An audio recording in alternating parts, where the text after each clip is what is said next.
الشيطان الرجيم بسم الله الرحمن الرحيم السلام عليكم ورحمة الله وبركاته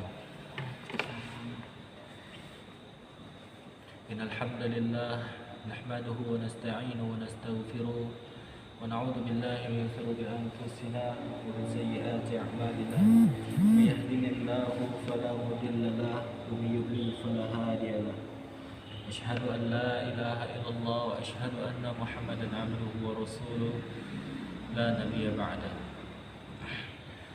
فقال الله تعالى في كتابه الكريم أعوذ بالله من الشيطان الرجيم بسم الله الرحمن الرحيم فإذا جاءت الصاخة يوم يفر المرء من أخيه وأمه وأبيه وصاحبته وبنيه لكل امرئ منهم يومئذ شأن يغنيه فقال النبي صلى الله عليه وسلم قال جددوا إيمانكم قال صحابي جددوا إيمانا يا رسول الله فيقول قال رسول الله أكثروا من قول لا إله إلا الله من آمن بالله واليوم الآخر falyaqul khairan aw liyasmut. Hadirin yang dimuliakan Allah Subhanahu wa taala, adik Henry yang dimuliakan Allah. Kali ini kita akan membahas fikih tentang salat yang belum selesai kita bahas kemarin. Jadi fikih salat ini banyak kalau mau dibahas. Kalau mau dibahas secara tuntas, secara habis itu mungkin membutuhkan waktu berbulan-bulan baru selesai.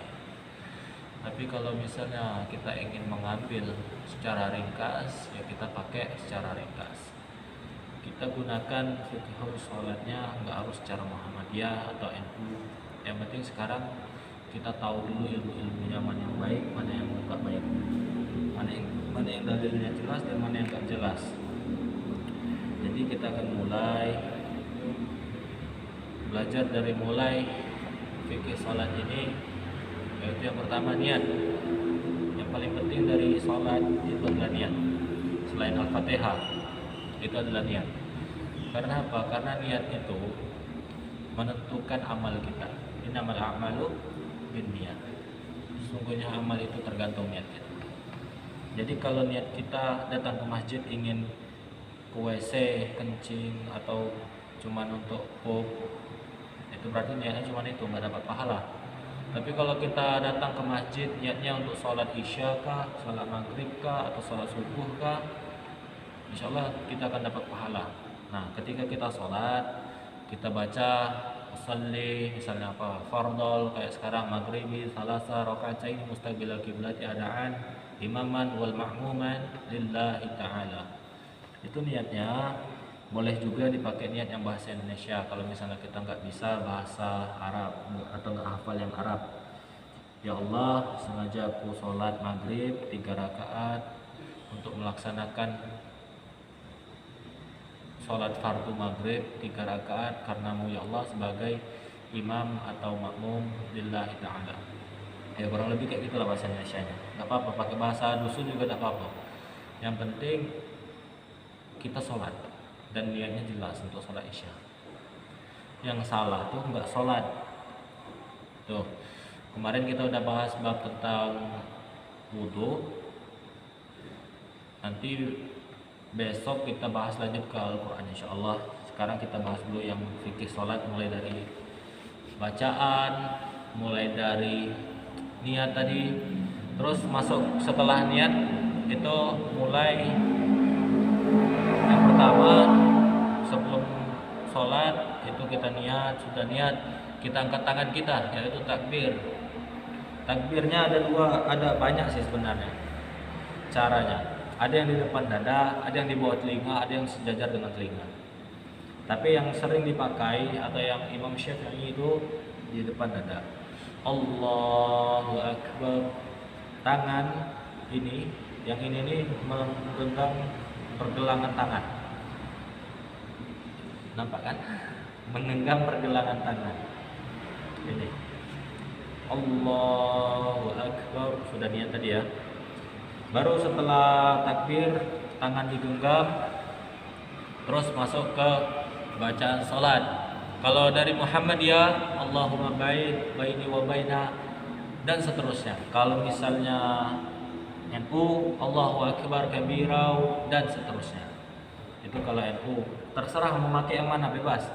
Karena sama-sama benar, nggak ada yang salah. Yang nggak salah tuh yang nggak sholat intinya. Jadi kalau misalnya di NU pakai Allahumma ba'id, kalau di Muhammadiyah kalau di NU kita pakai Allahu akbar kabirau, kalau di Muhammadiyah kita pakai Allahumma ba'id. Itu nggak ada yang salah, nggak. Cuman peletakannya aja yang harus diposisikan sesuai. Jadi setelah baca takbirat doa iftitah itu masuk ke Al-Fatihah. Nah, kunci dari sholat itu adalah Al-Fatihah. Kalau Al-Fatihah kita salah, nggak benar, sholat kita nggak sah. Itu Nabi yang bilang, karena sholat Al-Fatihah ini kuncinya sholat. Itulah Nabi bilang, kita tuh usahakan ya untuk mengecek Al-Fatihahnya istri kita. Istri kita, anak-anak kita harus cek Al-Fatihahnya. Karena apa? Kalau dia sholat Al-Fatihahnya masih salah, nggak kita benarin, cuma dia sholat, karena nggak sah kayak gitu. Nah, salah kayak gitu. Cuman karena Islam rahmatan lil alamin, walaupun Al-Fatihah kita merasa belum benar, jangan sampai kita nggak sholat. Pokoknya yang penting itu kita tetap sholat walaupun Al-Fatihah kita salah, dan usaha untuk membenarkan Al-Fatihah kita. Contoh, Bismillahirrahmanirrahim. Alhamdulillahi rabbil alamin. Ar-Rahmanir-Rahim. Maliki yaumiddin. Iyyaka na'budu wa iyyaka nasta'in. Ihdinas siratal mustaqim. Siratal ladzina an'amta 'alaihim ghairil maghdubi 'alaihim waladdallin.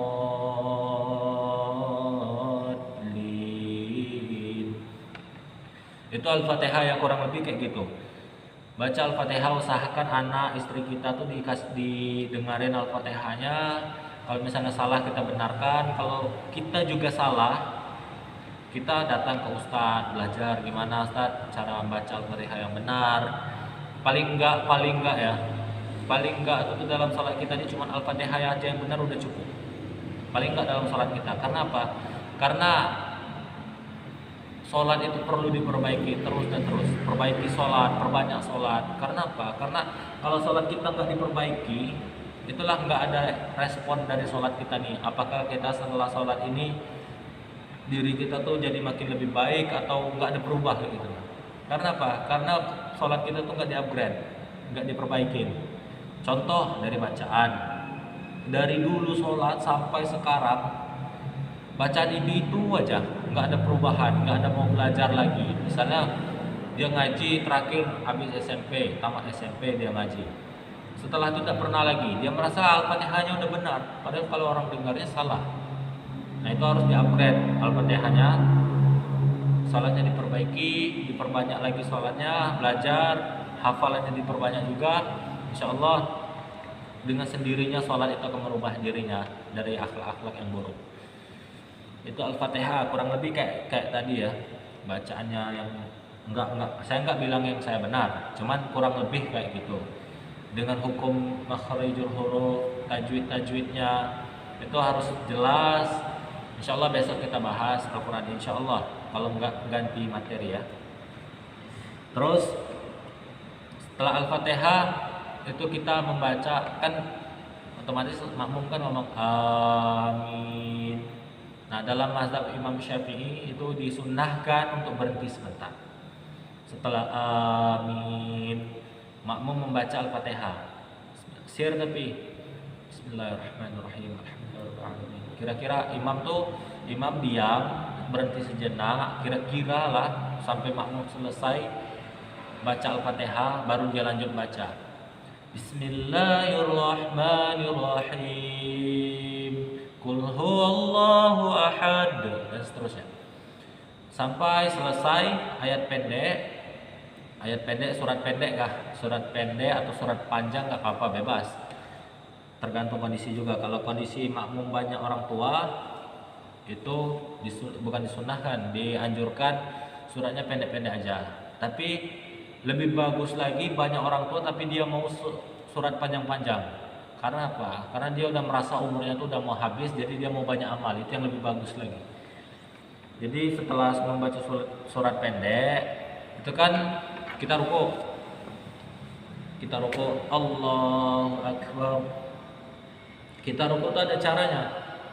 Coba Henry ruku. Tegak. Di sini biar nampak sama kawan-kawan. Nah ya. Coba ruku. Maju lagi.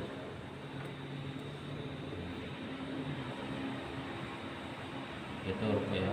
Sebenarnya yang ruku itu yang benar, tangan lurus. Ini lurus, itu juga lurus. Ini kayak gini. Lurus, genggam lutut. Lutut digenggam kayak gini. Nah, ini kan setelah ini tadi Allahu Akbar. Nah, ini digenggam, tangan lurus, nggak boleh bengkok. Bukan nggak boleh bengkok. Maksudnya tuh kalau lurus, punggung kita ini juga lurus. Coba lihat di kamera, lurus nggak punggung abang? Iya. Coba lihat di yang di kamera, lurus nggak? Kalau cek, tidak kan? Ya jangan guys. Belajar tak apa-apa. Tangan itu menggenggam lutut, digenggam, buka, digenggam. Sakit. Yang masuk sakit.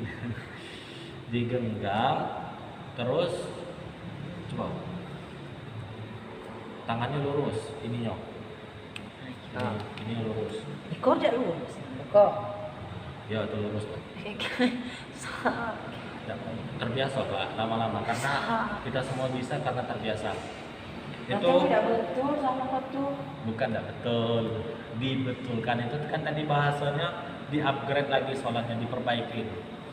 Jadi Nabi itu kalau sholat, kalau seandainya ada bola atau gelas ditaruh di punggung Nabi, itu nggak akan jatuh, saking lurusnya.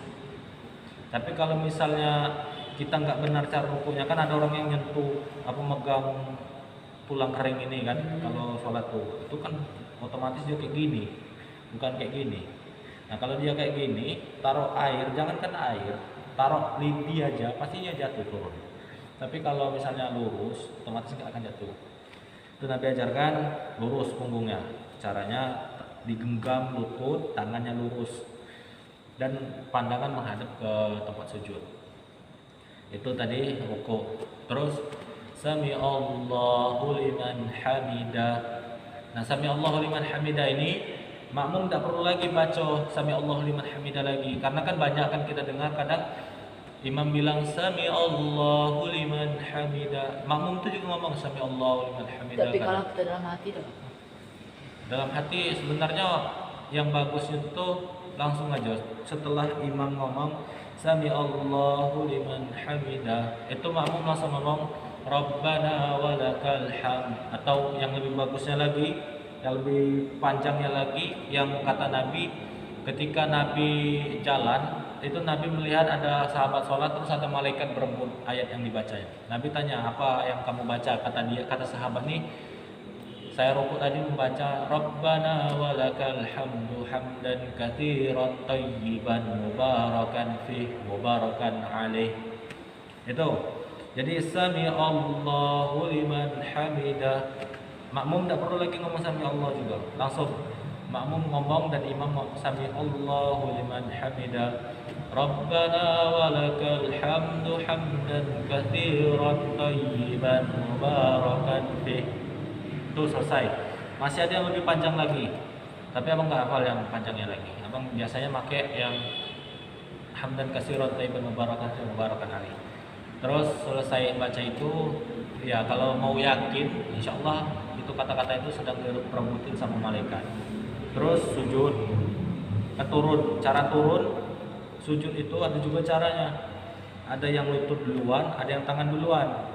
Tapi yang paling banyak mayoritas di Indonesia itu lutut duluan. Imam Syafi'i lutut duluan. Lutut dulu turun, baru tangan, baru kening. Kening. Nah, ya. Lutut, tangan, kening, baru hidung. Artinya serempak juga bukan. Kayak gini. Intinya kening dan hidung harus nyentuh tempat sujud, lutut harus nyentuh tempat sujud, dan tangan ini harus nyentuh tempat sujud. Dirapatkan ya. Dirapatkan. Terus ada juga mazhab pendapat ulama, ada yang naruh pas sujud itu di depan dada. Ini ya pegangan untuk sujudnya itu taruh di depan dada. Ada yang sejajar sama telinga, jadi kayak gini. Ada yang di bawah telinga. Nah, yang nggak boleh itu tuh yang nggak tangannya nggak ditaruh, cuma palanya itu yang nggak boleh. Tapi kalau misalnya masih nyentuh masih boleh, karena dia yang penting dia sholat. Tuh sujud, terus bangkit dari sujud, duduk iftirash namanya. Duduk iftirash itu duduk antara dua kaki kayak gini, cuman kakinya yang satu yang sebelah kanan ini ditekuk kayak gini lah. Nggak ada satupun yang nggak nekuk, usahakan ya. Tapi kalau nggak bisa jangan dipaksa, sakit nanti. Jadi nggak khusyuk sholat kan gara-gara ngurusin ini. Karena banyak orang-orang kan kalau sholat dia sibuk ngurusin ini, sakit misalnya. Nah kalau nggak bisa jangan dipaksa. Misalnya kalau memang nggak bisa ditekuk ya kayak gini. Karena Islam Ditiduri, tidak apa-apa. Cuman kalau usaha untuk tekuk semua dari kelingking sampai jempol itu nekuk 5 jari itu nekuk. Karena itu contoh sebagai tanda mereka disujud ke Allah. Ini. Terus sujud lagi kayak tadi, duduk iftirash, sujud lagi kayak tadi, bangun lagi. Ini langsung rakaat kedua aja ya. Bangun itu langsung tahiyat awal. Tahiyat awal itu ada juga perbedaan pendapat ulama. Ada ulama yang sebagian tahiyat awalnya tuh langsung nunjuk at-tahi itu langsung nunjuk at-tahiyatul mubarakatuh. Itu ada ulama yang berpendapat at-tahi dia langsung nunjuk di ketika ngomong at-tahiyyu. Ada ulama yang ketika asyhadu an la, itu Imam Syafi'i itu pakai yang itu asyhadu alla, ketika asyhad itu nunjuk. Atau tidak yang setiap kata Allah nunjuk, ada juga orang kan ada yang orang naik turun setiap kata Allah itu nunjuk. Asyhadu alla ilaha illallah, pokoknya nunjuk lah. Setiap itu nunjuk, setiap ada nama Allah nunjuk dia. itu menunjukkan bahwa Tuhan itu satu gitu. Ya. Kalau maksudnya itu tuh tauhid, ini nih tauhid kita keras. Jangan pas sholat jari ini usahakan lurus. Ada kan jamaah kan yang sholat ini kadang jarinya tidak ikhlas sholatnya. Tidak apa-apa, lurus, yang penting lurus. Tidak harus lurusnya, cuman pokoknya kurang lebih lurus lah. Jangan gara-gara nak ngurus ini sholat tidak khusyuk jadi lurus tidak jangan. Pokoknya Tegak cekok. kurang lebih lurus lah. Ada kan jamaah yang kadang melengkung ke ini, nah kayak antara hidup dan mati, mau antara malas sholat atau cak mano. Jangan cek itu, karena cak mana ya, kita sholat tuh harus ikhlas lah hatinya tuh, harus kita luaskan untuk Allah. Nabi bilang kayak gini ya kayak gini, jangan yang loyo. Ada juga ulama yang memang agak tinggi, ada yang segini, ada yang segini, cuman tetap lurus, tidak yang kayak gini. Yang kayak gini kalau tidak apa-apa. Ya ada apa-apa. Cuman kalau yang biasa dipakai itu yang lurus ke tengah gini. Dan ada caranya juga, ini jari jempol dan jari telunjuk itu nyentuh. Jadi kayak gini kurang lebih. Teman-teman kalau nampak. Jari jempol dan jari tengah ini nyentuh. Nah, ditaruh di atas lutut ini. Nunjuk. Kalau digenggam juga boleh, cuman yang dalil yang kuat yang kayak gini. Jempol dan telunjuk tengah itu nyentuh. Ada yang boleh kayak gini boleh, yang genggam boleh, kayak gini juga boleh. Yang penting nunjuk. Yang salah nggak nunjuk, entah dia terlambat atau gimana nggak tahu. Nah itu rakaat kedua, ini rakaat terakhir sholat. Pergerakan sama aja yang kayak abang jelaskan di awal tadi. Yang sekarang rakaat akhir. Nah rakaat akhir ini duduk iftirashnya kaki kiri ini dikeluarkan di sini, di apa? Dikeluarkan di sudut apa namanya ini, di bawah kaki ini dikeluarkan. Terus kaki yang kanan tetap harus bengkok semua 5 jari. Usaha ya, belajar. Abang dulu juga nggak bisa 5 jari bengkok semua, bahkan cuma 2 jari dulu tuh, bahkan awal-awal lurus. Tapi lama kelamaan dia bengkok sendiri karena udah terbiasa. Karena semua bisa karena Terbiasa. betul, karena semua bisa karena terbiasa. Ini dibengkokkan 5 jari, ini dikeluarkan, baru baca tahiyat. Bebas mau yang langsung nunjuk kah atau yang nunjuknya pas asyhadu alla, bebas itu. Yang penting kita sholat, yang penting kita melaksanakannya. Terus lanjut lagi salam. Salam dalam sholat ini itu ada beberapa orang yang kadang sholat salam itu dia kayak gini. Nah itu nggak boleh tuh. Badan kita ini tetap lurus ke kiblat, semuanya tetap lurus ke kiblat, cuman pala aja yang bergeser. Assalamualaikum warahmatullah. Assalamualaikum warahmatullah. Jadi ini tetap lurus, diam, pala geser kanan kiri. Ngerti kan? Nah, ada orang yang Assalamualaikum warahmatullah, Assalamualaikum warahmatullah. Itu dadanya ini nih harus tetap menghadap kiblat gitu. Nah, jangan dibawa juga. Nggak ada. Terus nggak ada juga yang Assalamualaikum yang buka tangan. Nggak ada dalil loh. Itu mungkin entah ajaran siapa ya, saya nggak tahu kan. Dari dulu, dari kecil lah lihat orang-orang kalau misalnya sholat, orang-orang tua lah, Assalamualaikum warahmatullah, Assalamualaikum warahmatullah. Ini aku abang belum pernah dengar hadisnya dari mana atau di mana ya. Tapi memang nggak ada kayak gitu kan, yang buka di tangan. Apa maksudnya atau gimana lah. Intinya tangan diam, dada tetap ngadep ke depan, cuma leher dan kepala aja. Fil alamin innaka hamidum majid. Baca doa. Doa sebelum salam itu ada doanya, Allahumma inni a'udzubika min azabil qabri wa min fitnati mahya wal mamat wa min fitnati masiihid dajjal. Itu baca, kata Nabi itu doa ini dijaga sebelum salam dari tahiyat akhir. Allahumma inni a'udzubika min fitnati mahya wal mamat. Allahumma inni a'udzubika min azabil qabri wa min fitnati mahya wal mamat wa min fitnati masiihid dajjal. Bang dengarkan ya? Allahumma inni a'udzubika min azabi jahannam min azabil qabri wa min fitnatil mahya wal mamat wa min fitnatil masiihid dajjal. Itu usaha yang boleh nak nambah doa lagi boleh, karena ini salah satu doa yang makbul ya. Boleh misalnya Rabbi firli wa liwalidayya warhamhuma kama rabbayani shaghira, boleh mendoakan orang tua, atau Rabbana atina fid dunya hasanah wa fil akhirati hasanah wa qina azabannar. Baru assalamualaikum warahmatullah. Tangan kata diam, enggak boleh kayak gini. Assalamualaikum warahmatullah. Selesai salatnya. Terus yang sujud itu juga usahakan sujud akhir ya. Sujud akhir itu agak diperlama dikit enggak apa-apa. Karena kata Nabi setiap sujud ya, bukan sujud akhir. Setiap sujud kita tuh itulah posisi yang paling dekat dengan Allah. Bukan sedang tegak, mentang-mentang kita tegak tinggi jadi kita dekat dengan Allah gitu. Bukan. Tapi Nabi bilang ketika kita sujud itu yang paling dekat dengan Allah. Jadi perbanyak doa kata Nabi. Perbanyak doa ketika sujud, baca misalnya doa. Tidak boleh bahasa Indonesia. Bahasa Indonesia dalam hati aja kalau enggak. Kalau misalnya memang tidak bisa hafal doa bahasa Arab dalam hati. Tapi kalau misalnya nak sir itu harus bahasa Arab. Misalnya Rabbi firli wa liwalidayya warhamhuma kama rabbayani shaghira, Rabbana atina fid dunya hasanah wa fil akhirati hasanah wa qina azabannar. Wa sallallahu alaihi Muhammadin nabiyil ummi. Doa lah pokoknya kan, sudah doa selesai baru tegak Allahu akbar, salam.